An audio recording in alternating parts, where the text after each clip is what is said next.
We have saved our best Ghost Hunters investigation for last. Are we ready? Ooh. To end with a bang. Always. All right, so our Ghost Hunters have gone to Candice's house in Greenville. She's living in a home where she thinks she can hear yelling and screaming in the night. Ooh. Power tools turn on and off by themselves. Oh, hell no. Hell no. To the no, no, no. And she knows there are spirits in her home, but she needs confirmation. Candice, welcome to the show. Thank you. I hate to break it to you when we have you on. We are pretty much here to confirm, yes, you do indeed have spirits in your house. As Bert has said to our other two homeowners who have had the ghost hunters come in and investigate their home, we don't bring you in if we don't have any good stuff to play for you, right? All right, so what we want you to do right now is, can you give us a little history of the home and what you have been encountering over, since you've been living there? Yes, so I technically don't live there. I bought it a little over a year ago. It's a historical home built in 1832. And I turned it into an event venue, and I've been renovating it. And so I'm there all the time, every day, all day. And just some really crazy things started happening. In the beginning, I would be the only one in the house, and I would leave, and I would come back the next day, and lights would be on. And, you kind of think you're crazy. You're like, did I leave that light on? Did I leave that door open? So then I got hypersensitive to did I turn that light off? Okay, I'm going to go through and check every light, make sure they're all off. And the next day I would come back and 5 or 6 lights would be on. When you say the lights are on, were they just on, or were the switches flipped? The switches were flipped. That's creepy. So I would go through the whole house, and even the bathrooms, because you think, oh my gosh, what's going on here?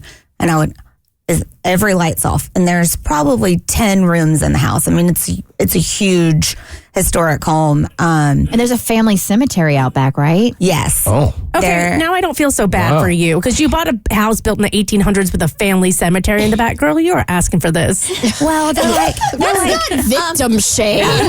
She's a guest in our home, Right? Cassandra. I call them the little Caspers, because they're not scary. Yeah. They just do funny things. How many graves are back there?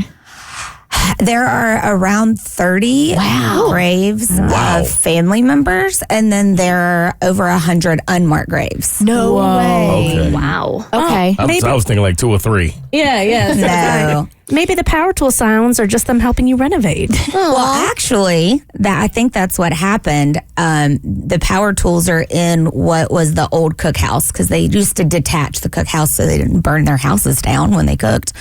And I have a Great Dane that's 150 pounds, and he stepped into the cookhouse, and the floor was kind of rotted out, and it made a big hole. So after that, for 3 straight weeks until I had it fixed, the door would open, and I have a huge compressor, an air compressor, and the compressor would flip on. No way. So I would go out, and I have a barn probably 3 football fields away, and I would go out of the house and go to the barn and then come back, and the door, which is latched with the latch and a keyhole, would be open, and the compressor would be on. And I was like, how? At first I thought something, because it's a lever, I was like, something fell off the wall and hit this.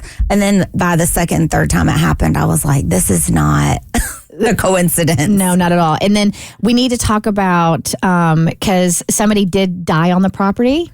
Yes, according to legend. Yes, break down the legend. And this may have something to do with the screaming and yelling. Yes. So there was a maid named Sarah in the late 1800s, early 1900s, who had an accident at night and passed away in the house upstairs. And you can hear screaming at night. And it's comes from one specific room in one specific place, and it's very unnerving. You've heard this? Yes. Yeah. And the previous owner, they also heard this, correct? Yes. The previous owner had when they originally bought the house, his daughter was 6 and was staying upstairs, because there's a master room downstairs and then there's 5 bedrooms upstairs. So she was upstairs and she would hear it at night, and then she refused to stay upstairs, so they made one of the living rooms into a bedroom for her that was right next to her dad's. Because she heard the screaming and the yelling. She wouldn't stay up there. Oh, I don't blame her. And her dad, it was like, Dad, I'm going to sleep with you, or you're going to make room for me down here. Tommy, grab a microphone because I want you to paint the picture, because you said you went on this ghost hunt with the Ghost of Georgia Paranormal Investigations, right? Yes. And you said this house, like before you even walked in it, you knew that there were spirits in this house. Well, when I got the email and I pulled up the picture that Candice had sent, I said, yes, and yes. It looks like a house straight out of The Conjuring. And it's a former plantation. I don't know if she said that earlier, but now it's an event space. But this house is creepy. So again, nobody's living there. You're just going to use but this. But it's nice for a wedding. Yeah. It is great for a wedding. I don't want to run her business off, but it's a huge property and it's got several houses. And she told you about the graveyard in the back. Yes. All right. Well, Candice, obviously we got your submission and we sent the Ghost of Georgia Paranormal Investigations out there. Ed was there as well as Tommy. And they did what they do best. And we do have results. Wonderful. Boy, do we. We've got EVPs. We've got disembodied voices. So, yeah, you made the Halloween Spooktacular show, which means your stuff is going to be some of the best stuff our ghost paranormal investigators were able to achieve this year. The main event. You are the main event. Congratulations. Let's be excited. All right, so let's hear some of these ghosts next on the Bert Show. 2 other things we need to get to before we get to your ghost audio. Something about a plate and a pear. And then also there's a ghost child on the premises. Yeah, so there's a second house on the premise that was brought way after in the early 2000s. And no one had lived there in like 20 years. So I had to gut and totally renovate that house. Well, I had a plumber there, and the plumber was redoing all the PEX underneath the house. And I pull up and he goes, "Oh, hey, I heard you come about 15 minutes ago. Where are your kids?" And I said, "No, I literally just pulled through the gate and came to say hey." And he goes, No. Someone was running through the house laughing. And I was like, my kids aren't even here. Nope. And he was like, "Oh, okay," because he said, "I don't believe in that. Like, that's crazy." And so about a week later, he was under the house finishing up, and he heard the same laughter outside of the house. And he said, "I hightailed it out to go look around to see if there was a kid or like someone who had came over and was playing outside, but my whole property is gated with 10-foot fences all around, like wrought iron still. So no one's getting in or out unless they have the key or the code."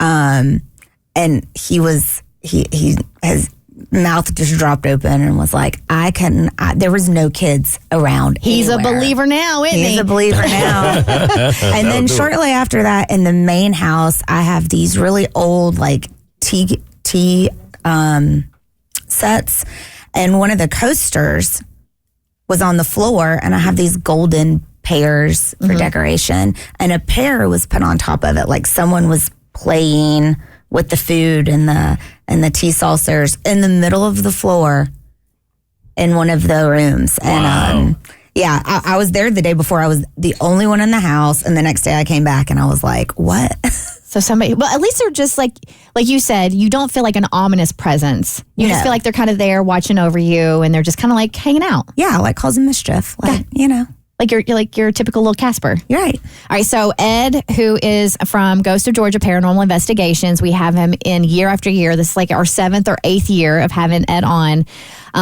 We've said we've saved the best for last. Would that be accurate? Yeah. All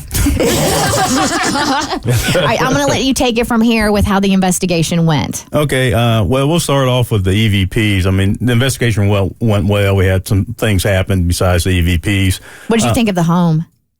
I'm going back. Yeah. I want to spend the night there. Yeah, we want to spend the night. Do you? Yeah, well, maybe a couple nights. Yeah. It's a very beautiful property. Yeah. It's very large. Got several buildings on there that we like to investigate. The house she's talking about, we want to communicate with the kids if possible.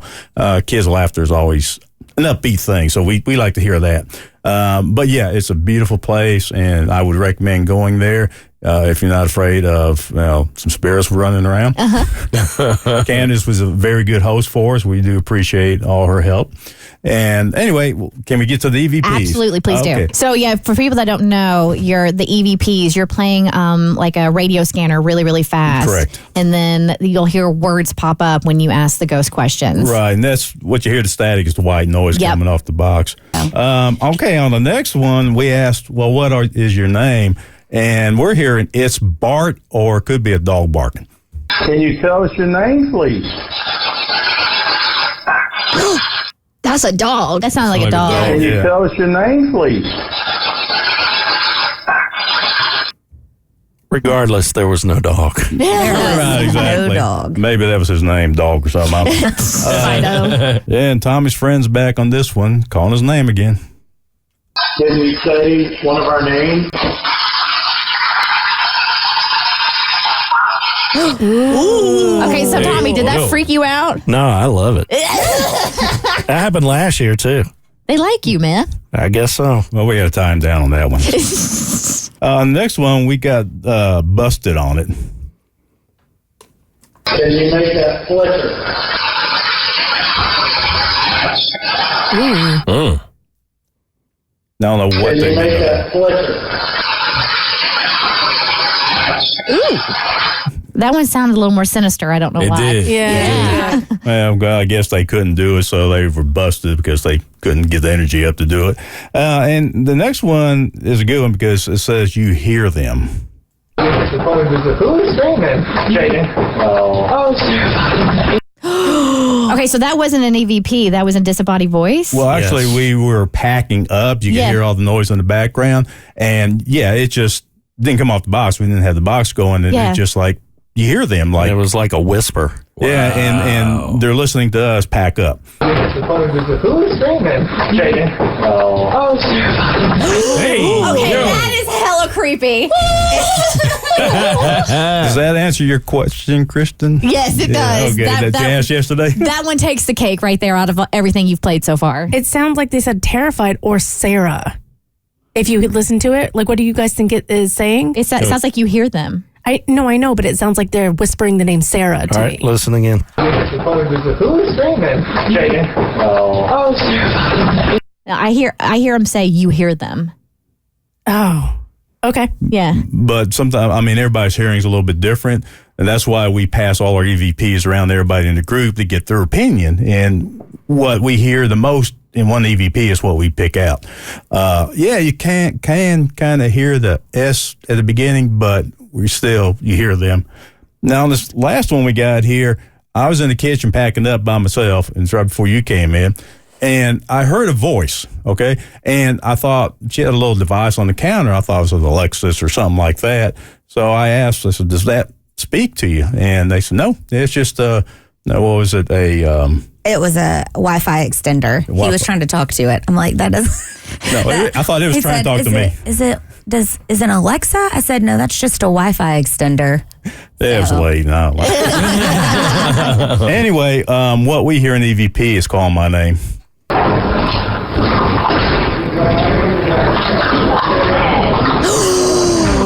Yep. Somebody whispered it. Yeah, unfortunately, I would have responded back, but I didn't know what they said at the time. I just heard the voice. You just And heard there was actually one I think we skipped, the one that says yeah.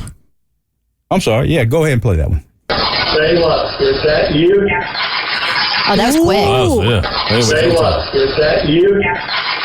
She was ready. Yeah, she couldn't wait to speak, and then that, Anyway, they came through really clear. They're very friendly. They want to talk with people. You go around, I guess you talk to them when you walk in the house. Yeah, because it kind of feels like, if someone's following you around all day and you don't talk to them, it gets kind of weird. And I'm there all the time by myself. So I'm like, hey, just me, here to do something today. One last thing. So a few days ago, Candice hits me up. She sends me a picture. And it's a picture that I think was ghost related because she has this really cool chessboard, like one of these nice things you'd see at Restoration Hardware, but it's like really old, it's really antique. And I pulled out the drawer wanting to see the chess pieces, and it kind of flew out, and all the chess pieces went all over the ground, and they're plastic and they're hollow. So I pick them all up, I put them back in the drawer, every one of them, close the drawer. Candice sends me a picture. There are 2 pieces on the board. I checked with everybody that was there that night. Nobody did it. Nobody's been in the house since we left. Oh, they like to play chess. And I found out they were there before we even started the investigation.